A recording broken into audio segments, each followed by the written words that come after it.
จังได้น้องลาได้ข่าวว่าเจ้าขายควาย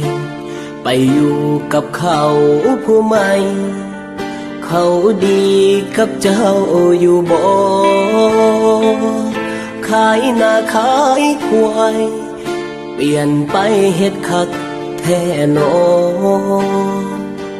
คนรวยคนหล่อคนที่เจ้าคิดว่าเขาจริงใจ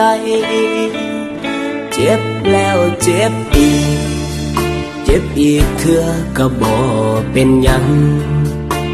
คนที่ฮักเจ้าจริงจังก็คงต้องทนเจ็บอีกหนก็หูโตดี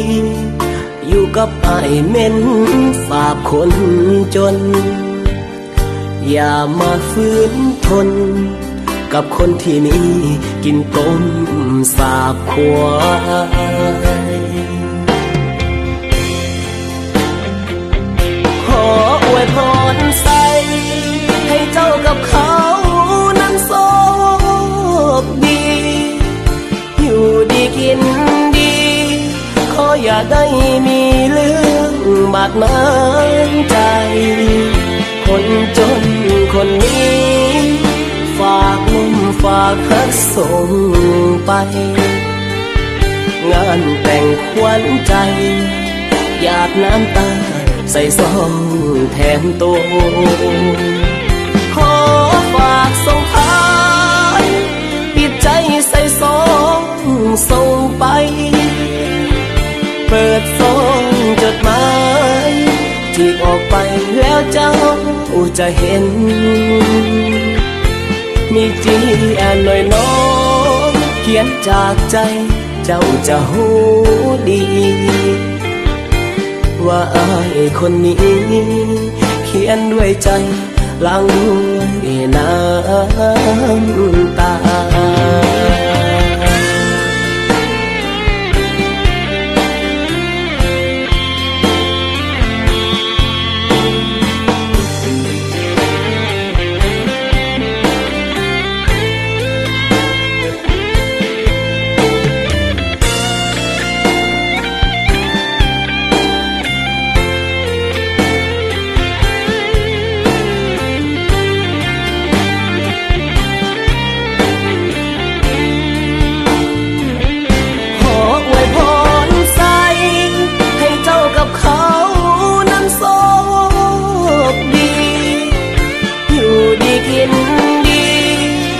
อย่าได้มีเรื่องบาดหมางใจคนจนคนนี้ฝากมุ่งฝากฮักส่งไปงานแต่งขวัญใจหยาดน้ำตาใส่ซองแทนตัวขอฝากส่งท้าย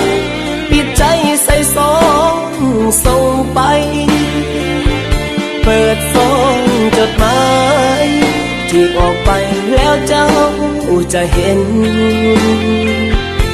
มีจีอ่านหน่อยน้องเขียนจากใจเจ้าจะหูดีว่าอายคนนี้เขียนด้วยใจล้างด้วยน้ำตา